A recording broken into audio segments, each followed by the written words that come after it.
ዓይናችን የነፍሳችን መስኮት ብቻ ሳይሆን ረቂቅ ኃይሎችን የምናስገባበትና የምናስተላልፍበት ከማይታየው ዓለም ጋር የምንገናኝበት በርም ጭምር ነው።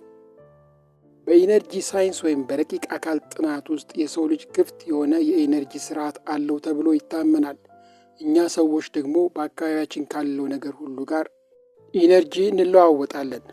በአንድ ነገር ላይ አፍጥጦ ማየት ማለት የነፍሳችንን ትኩረት በሙሉ እዚያ ነገር ላይ ማሳረፍ ማለት ነው። ከሚገባው በላይ አፍጥጦ ወይም አትኩሮ ማየት በራሱ የሰው ልጅ ወደ ከፊል ራስን መርሳት ወይም ትራንስ ሁኔታ ውስጥ ያስገባል። በዚህ ሁኔታ ውስጥ ደግሞ የሰው ልጅ የመከላከል አቅሙ እጅግ ክፍት ይሆናል። ይህንን አጋጣሚ በመጠቀምም ሰዎችና ነገሮች ላይ በሚያድሩ በአካባቢያችን ያሉ የወረዱ መናፍስትን እኛን ለማጥቃትና ሀሳባቸውን ወይም ኢነርጂያቸውን ወደ እኛ ለማስተላለፍ ያስችላቸዋል።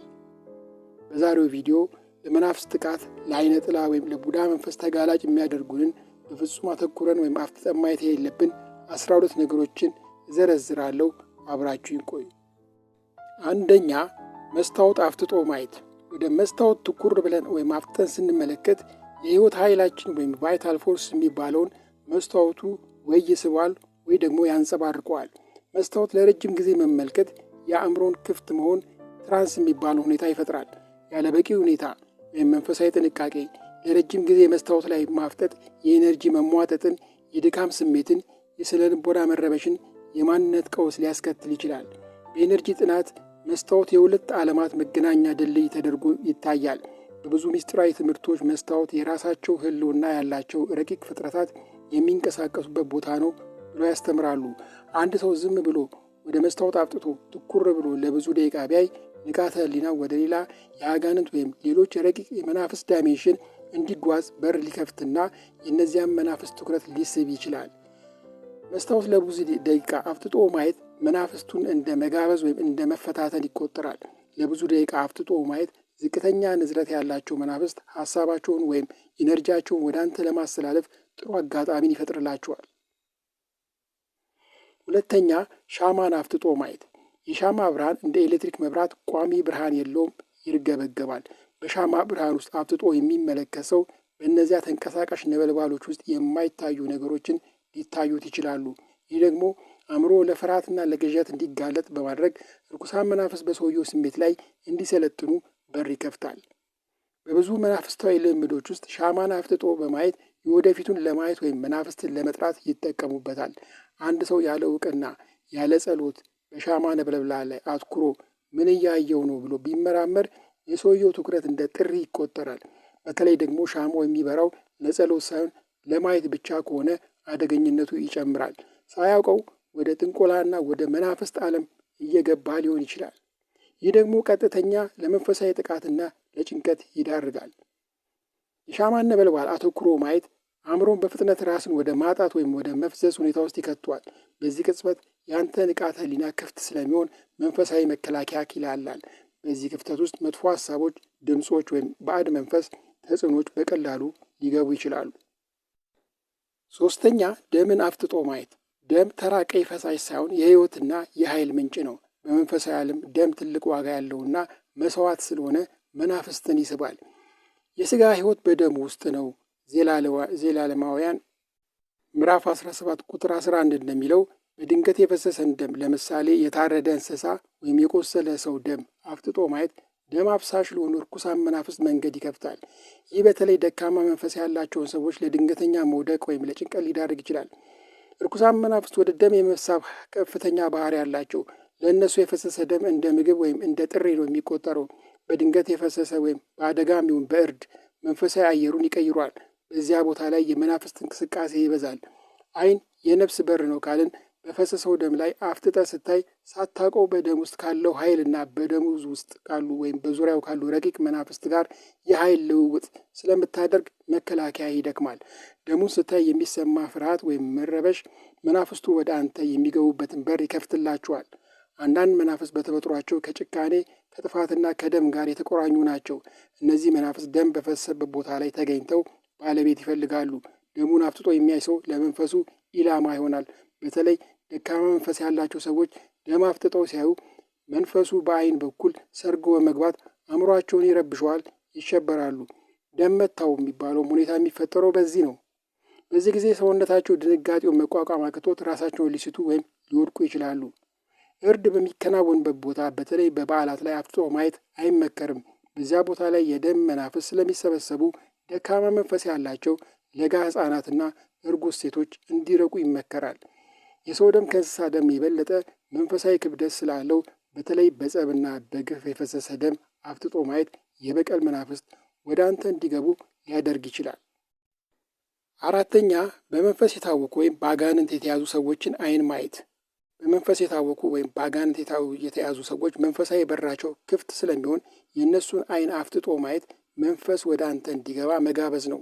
ስለዚህ እንደዚህ አይነት ሰዎች ሲያጋጥሙ በጸሎት ማለፍ እንጂ ዓይን ላይም መገዳደር አይመከርም። መንፈሳዊ ትምህርቶች እንደሚነግሩን ዓይን የነፍስ በር እንደመሆኑ በአጋንንት የተያዘው ሰው ዓይን ትኩር ብለህ ስትመለከት ቀጥታ በዛ ሰው ውስጥ ካለው ክፉ መንፈስ ጋር የዓይን ላይን ግንኙነት እያደረግክ ነው። ይህ መናፍስቱ የአንተ መንፈሳዊ ጥንካሬ እንዲመዝኑና ወደ አንተ ለመግባት ቀዳዳ እንዲፈልጉ በር ይከፍታል። አጋንንት ወይም ክፉ መናፍስት ራሳቸውን ለመግለጽና ተጽዕኖ ለመፍጠር ትኩረትና ፍርሃት ይፈልጋሉ። አፍጥጠህ ስታይ መናፍስቱ የሚፈልጉት መድረክ ትሰጣቸዋለህ። መመልከትህ እንደ እውቅና መስጠት ነው የሚቆጠረው። መናፍስቱ ማፍጠጥህን እንደ መፈታተን ወይም እንደ መጋበዝን በመውሰድ ክፋታቸውን ወደ አንተ እንዲያዞሩ ሊያደርግ ይችላል። በተለይ መንፈስህ ደካማና በፍርሃት የተሞላህ ወይም በኃጢአት በዝቅተኛ ስሜት ውስጥ ያለ ከሆነ ወደ አንተ ለመምጣት ቀላል ይሆንላቸዋል። አምስተኛ፣ ሕፃናትና እርጉዝ ሴቶችን አፍጥጦ ማየት። ሕፃናትና እርጉዝ ሴቶችን አፍጥጦ ማየት ከቡዳ ወይም የዓይን ኃይል ከምንለው ጋር ቀጥተኛ ግንኙነት አለው። ሕፃናትና እርጉዝ ሴቶች መንፈሳዊ መከላከያቸው ደካማ በመሆኑ ማንም ሰው በእነሱ ላይ አፍጥጦ ካየ በአድናቆት የሚሆን በክፉ ሀሳብ ያየው ሰው ሳያውቀው መጥፎ ዓይንን ሊያስተላልፍባቸው ይችላል። ይህም ለድንገተኛ ሕመም ወይም ለመሸበር ይዳርጋቸዋል። ለዚህ ነው በአድናቆት እንኳን ስናይ በእስልምናው ማሻአላህ፣ በክርስትናው ደግሞ እግዚአብሔር ይጠብቅህ የሚባለው። ስድስተኛ፣ ወደ ሰማይ አትኩሮ ማየት። ወደማያልቀው የሰማይ ጠፈር ትኩር ብለን ስንመለከት የሕይወት ኃይላችን ወደዛ ሰፊ ባዶነት እየለቀቅነው ነው ተብሎ ይታሰባል። ሰማዩ ፍጹም ባዶና ሰፊ በመሆኑ የሰው ልጅ ውስን ኢነርጂ የመምጠት ኃይል አለው። ያለምንም መንፈሳዊ ዓላማ ወይም ጸሎት ቀን ወይም ማታ ላይ በጨለማ ወደ ሰማይ አትኩሮ ለረጅም ጊዜ ማየት አእምሮ ለተለያዩ ምናባዊ ሀሳቦች የድካም፣ የመርበትበት ወይም የማዞር ስሜት እንዲጋለጥና የአየር ወይም የሰማይ መናፍስት ጋር ያልተፈለገ ቁርኝነት እንዲፈጠር ያደርጋል። በተለይ ሙሉ ጨረቃ ባለችበት ወቅት አተኩሮ ማየት የአእምሮ መረበሽ ሊያመጣ ይችላል ተብሎ ይታመናል። በብዙ ምስጢራዊ ትምህርቶች የከባቢ አየር የላይኛው ክፍልና የጠፈር ጠርዝ የተለያዩ አይነት መንፈሳዊ ፍጥረታት፣ አጋንንት፣ ጂኖች ወይም ሌሎች ረቂቅ መናፍስት የሚንቀሳቀሱበት ቦታ ነው። አንድ ሰው ያለ ዓላማ ወደ ሰማይ ትኩር ብሎ ሲያፈጥ እንደ መንፈሳዊ ክፍት በር ነው የሚቆጠረው። ይህ ተግባር የእነዚህን ፍጥረታት ትኩረት ሊስብ ይችላል። ማፍጠጥህ እንደ መጋበዝ ወይም እንደ መፈታተንም ሊቆጠር ይችላል። ሰባተኛ፣ እንስሳትን ዓይን አፍጥጦ ማየት። እንደ ድመት፣ ውሻ፣ ጅብ ያሉ እንስሳት ማታ ላይ ዓይናቸው ሲያበራ አፍጥጦ ማየት አደገኛ ነው። መናፍስት በእንስሳት አድረው ሊንቀሳቀሱ ስለሚችሉ የእነሱን ዓይን መገዳደር ለመንፈሳዊ መሸበር ይዳርጋል። መናፍስት ወይም አጋንንት በሰው ዓይን በቀጥታ መታየት ስለማይችሉ በቁሳዊ ዓለም ለመንቀሳቀስ የእንስሳትን አካል እንደ መሸሸጊያ ይጠቀማሉ። በተለይ ጅብ በሀገራችን ከመናፍስትና ከቡዳ ጋር ተያይዞ የሚነሳና የመናፍስት ማደሪያ የሚባል ነው። ዓይኑን አፍጥጦ ማየት ለመናፍስት ጥቃት ያጋልጣል ይባላል። ዓይኑን አፍጥጦ ማየት አልፈራህም ወይም እገዳደርሃለሁ የሚል መልእክት አለው። ሰይጣናዊ ኃይሎች ደግሞ ትዕቢተኞች ስለሆኑ አንድ ሰው አፍጥጦ ሲያያቸው እንደ ፉክክር ይቆጥሩታል። በዚህ ጊዜ መንፈሳዊ መከላከያው ደካማ የሆነ ሰው በእንስሳው ውስጥ ካለው ረቂቅ ኃይል ጋር ሲጋጭ መንፈሳዊ ድንጋጤ ይደርስበታል። ስምንተኛ፣ ፍርስራሾችና የተተዉ ቤቶች። ሰዎች ጥለዋቸው ሄዱ የፈራረሱ ወይም ለረጅም ጊዜ ዝግ የሆኑ ቤቶች ባዶ እንደማይሆኑና መናፍስት ወይም አጋንንት እንደሚሰፍሩባቸው ይታመናል። ወደ እነዚህ ቦታዎች አፍጥጦ ማየት በውስጣቸው ያሉትን ነዋሪዎች እንደ መጋበዝ ወይም እንደ መረበሽ ይቆጠራል።